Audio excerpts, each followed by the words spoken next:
Yes, good afternoon class. आज हमारा जो फर्स्ट चैप्टर है उसका रिवीजन चल रहा है। ध्वनि चैप्टर का नाम है ध्वनि। ध्वनि का मतलब होता है आवाज, एक शोर, एक हलचल। ठीक है, अब इसमें देखिए इस पाठ के लेखक कौन है? सूर्यकांत त्रिपाठी निराला। लेखक का नाम, कवि का नाम क्या है? सूर्यकांत त्रिपाठी निराला। जब भी हम कोई चैप्टर याद करते, मैंने आपको शुरू से समझाया है कि हम उस चैप्टर ध्वनि के साथ में आपको फौरन याद होना चाहिए कि ध्वनि के साथ, ध्वनि शब्द के साथ ही आप नाम लिखना शुरू कर दो। सूर्यकांत त्रिपाठी, इनका निकनेम है निराला। अच्छा, ये कविता जो लिखी गई है वो कविता क्यों लिखी गई है? हाँ, सूर्यकांत त्रिपाठी के अलावा हम निराला लिख सकते हैं। हाँ, निराला लिख सकते हो तो भी गलत नहीं होगा। सूर्यकांत, इनका निकनेम है निराला। हाँ, अब ध्वनि चैप्टर में आप मुझे ये बताइए कि ये चैप्टर जो लिखा गया है किसको किसको लिखा गया है, क्यों लिखा गया है?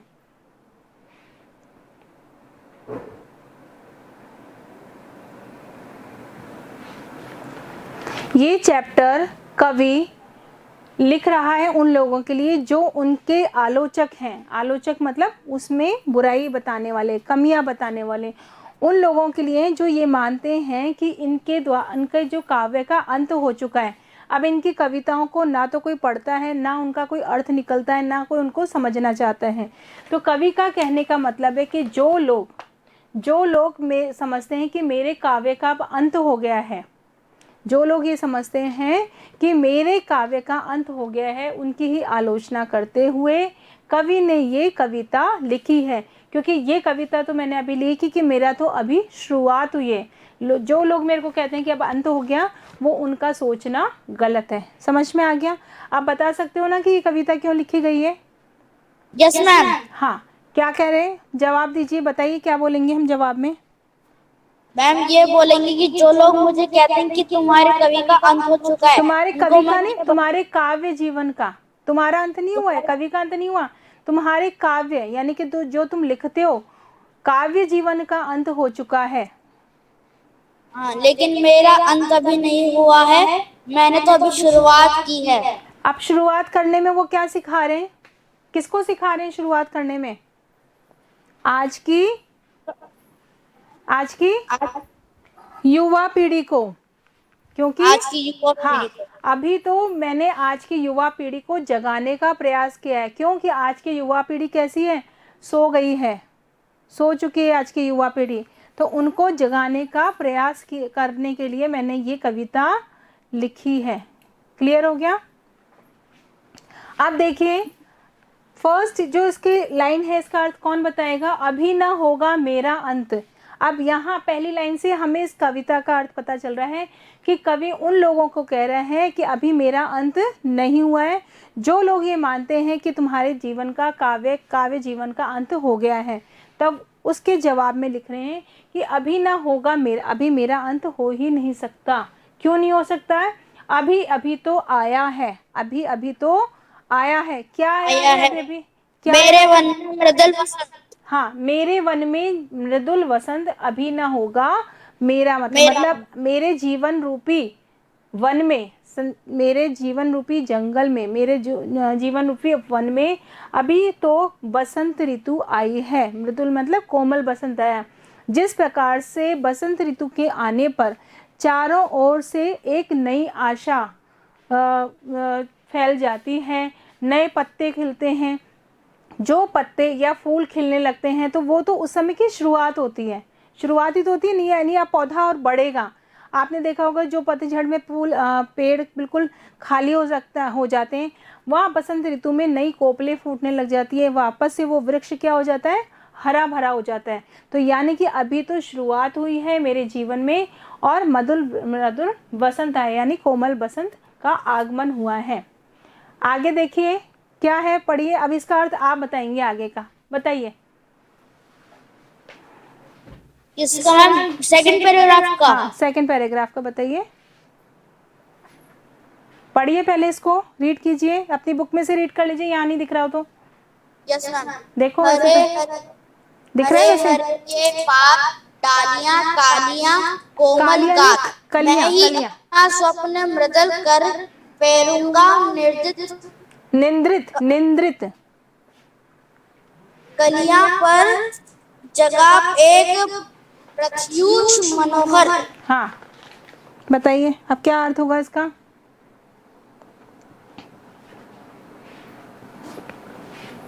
Yes ma'am. बताइए।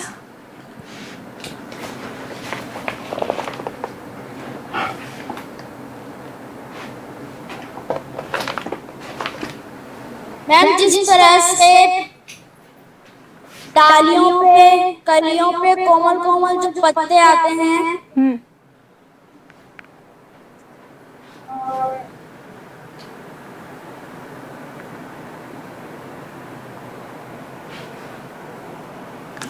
बाकी एंजल, एंजल कहाँ हो आप? आवाज नहीं आ रही मेरे को आपकी। मैम मैं क्लास में हूँ। क्लास में हो ना तो रिप्लाई करो। और कौन है क्लास में? अध्ययन, जवाब दीजिए बेटा। और इसके बाद हर्षिका, हंसिका, सोलंकी, क्या मतलब है इसका?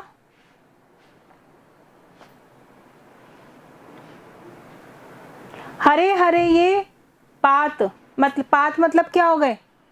मैम पत्तियां। पत्ते, पत्ते। यानी कि जिस प्रकार से, अब ध्यान से सुन लेना। अध्ययन तुमसे पूछूंगी अभी दोबारा इसी का अर्थ तुमसे पूछने वाली हूँ। मैम वो चित्रांश है। सॉरी सॉरी, चित्रांश अध्ययन के नाम से हेड है, तो अध्ययन बोल क्यों नहीं रहा चित्रांश? हाँ, बंद कर रख। मेरी वो क्या? हाँ चित्रांश बोलो, क्या कहना चाह रहे हो? मैम मेरा ईयरफोन काम नहीं कर रहा था इसलिए। मेरी आवाज नहीं आ रही तुमको? मैम नहीं मैम, मेरा ईयरफोन का माइक काम नहीं कर रहा था इसलिए मैं बोल नहीं पाया। मैम बताओ। अच्छा, अब तो काम कर रहा है। हाँ अर्थ, मैम, अर्थ बता सकते हो इस पैराग्राफ का? अर्थ बताइए। एक सेकंड मैम। हाँ, रिवीजन चल रहा है हमारा, फर्स्ट चैप्टर है। हाँ मैम ये तो पता है। हाँ बताइए क्या अर्थ हो रहा है इसका?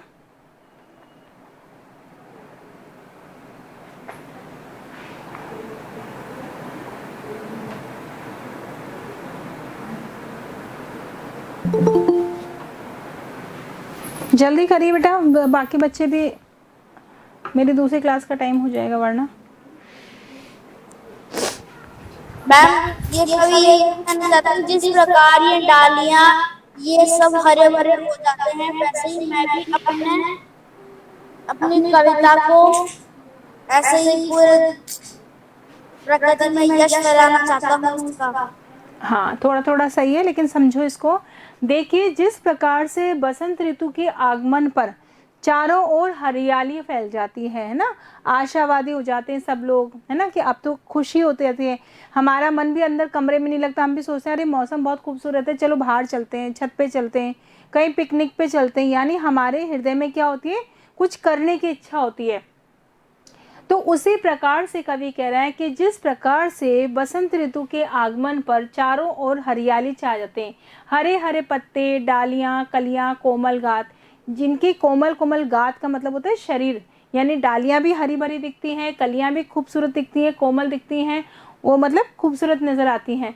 मैं नहीं अपना स्वप्न मृदुल कर, मैं ही अपने सपनों को कोमल बना करके और उनके ऊपर हाथ फेरूंगा। जिस प्रकार से बसंत ऋतु के आने पर सब तरफ हरियाली छा जाती है, ठीक उसी प्रकार से मैं अपनी कविताओं के माध्यम से उनके ऊपर किन के ऊपर? आज की जो युवा पीढ़ी है, जो सोई हुई है, आलसी है, जिनमें कोई चंचलता नहीं है, कुछ करने की इच्छा नहीं है, ऐसी नव युवकों को, ऐसे नवीन जो हमारी पीढ़ी है, उनके ऊपर अपनी कविताओं के द्वारा, कविताओं रूपी बसंत ऋतु के माध्यम से मैं उनके ऊपर एक सौहार्द का हाथ फेरूंगा, जिससे निंद्रित कलियों पर, निंद्रित कलियों का मतलब होता है जैसे सोई हुई कलियां बसंत ऋतु के आने पर खिल जाती हैं, उसी प्रकार जो हमारी युवा पीढ़ी है, निंद्रित है, नींद में खोई हुई है हमारी युवा पीढ़ी, उनके ऊपर मैं अपनी कविताओं के द्वारा अपना एक सुंदर जो कोमल जो कविता के द्वारा उनमें क्या करूँगा? जागृति उत्पन्न करूँगा, जिससे कि वो भी जाग जाए।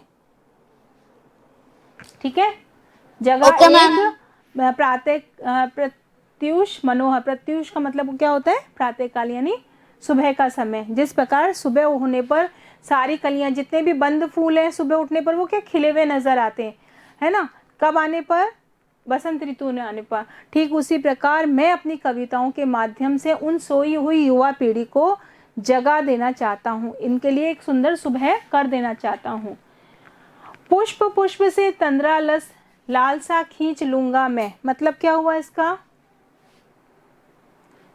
हर फूल से आलस खींच लूंगा। हाँ, अब यहाँ पे पुष्प किसको माना गया है भावार्थ मैम में? पुष्प आलस से भरी कवि युवा को। पीढ़ी को। हाँ, आलस्य से निद्रित जो युवा पीढ़ी है। तंद्रालस्य, तंद्रालस्य मतलब शरीर में जिनकी आलस होता है, जोर आता है कोई काम करने में, जैसे आता है ना मेरा देख कौन करेगा। देखो चित्रांश को मैंने अर्थ करने के लिए कहा था, अभी तक उसका कोई सामने मेरे नहीं आया। चित्रांश क्लास में हो? Yes ma'am. तो जवाब का क्या हुआ? इन 2 लाइनों के अर्थ करके बताओ। आप हमेशा ऐसे ही कहते हो मैम बता रहा हूँ, उसके बाद गायब। मैम अर्थ ही कर रहा हूँ एक। हाँ करिए इन थोड़ा दोनों सा लाइनों का टाइम अर्थ दीजिए मेरे को। बताइए। पुष्प पुष्प से तंद्रालय, तंद्रालस लालसा खींच लूंगा मैं।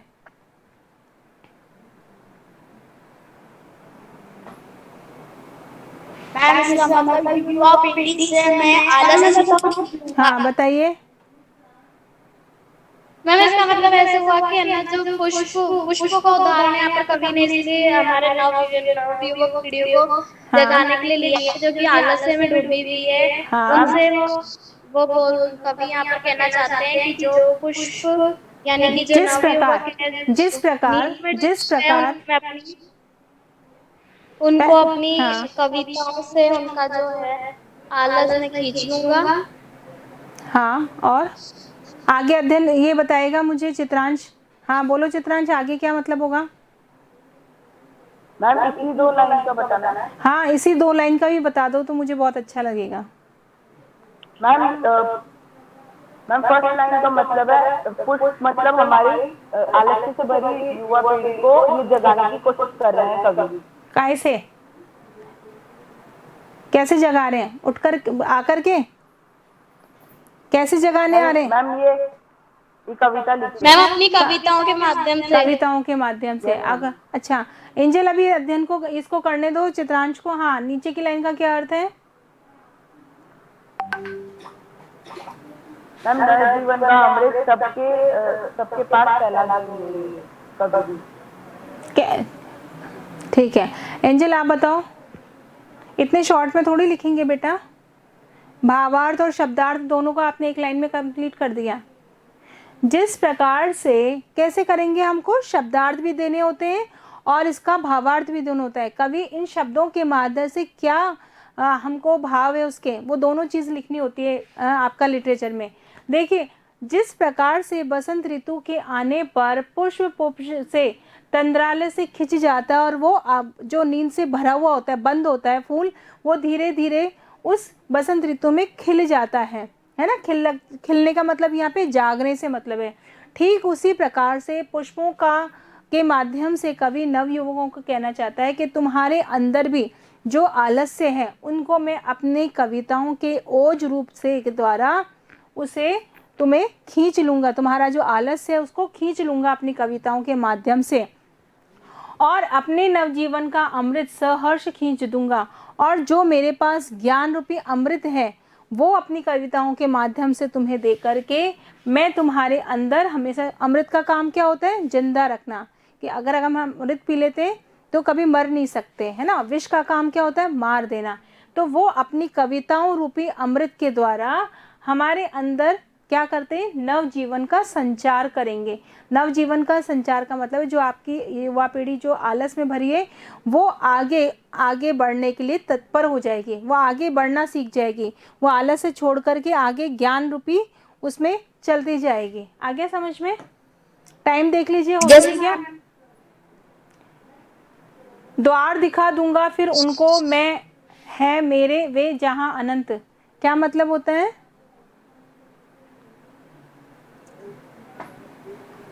मैं उनको वो द्वार, द्वार का मतलब हाँ द्वार का मतलब होता है सही रास्ता, दरवाजा, कहीं अच्छी मैं जगह युवा जाने के पीढ़ी लिए। को सही सलाह हाँ, मैं युवा पीढ़ी को सही रास्ता दिखाऊंगा। हाँ, सही रास्ते में जाने। अनंत का मतलब क्या होता है? अनंत जिसका कभी अंत नहीं हो, समाप्त नहीं हो। मतलब मैं आज की युवा पीढ़ी को उस रास्ते पे भेजना चाहता हूँ जहाँ उनकी तरक्की का कोई अंत नहीं हो, मतलब वो दिन दिन बढ़ते जाएं, बढ़ते जाएं, बढ़ते जाएं और बढ़ते जाएं। मतलब अभी 8th क्लास से 12th से अपने आगे पढ़ाई करी, इंजीनियर बन गए, डॉक्टर बन गए, उसके बाद में और पढ़ते गए और पढ़ते गए और ज्ञानी बनते गए। यानी कि आपका, क्योंकि हमारे ज्ञान का कहीं अंत नहीं होता, तो मैं ऐसा रास्ता दिखा दूंगा, ऐसा दरवाज़ा, द्वार मतलब ऐसा दरवाज़ा दिखा दूंगा जिसमें केवल उनको सिर्फ आगे ही आगे बढ़ना है, वहीं रुकना या तरक्की थकना नहीं है। हाँ, मतलब निरंतर तरक्की वो करते जाएंगे, क्योंकि अभी तो मेरा अंत नहीं हुआ, अभी तो मेरी शुरुआत हुई है। मेरे काव्य की शुरुआत ऐसी हुई है जो नवयुवकों को अनंत के रास्ते पर ले जाएगी, जहाँ उनकी प्रगति का कहीं अंत ना होगा।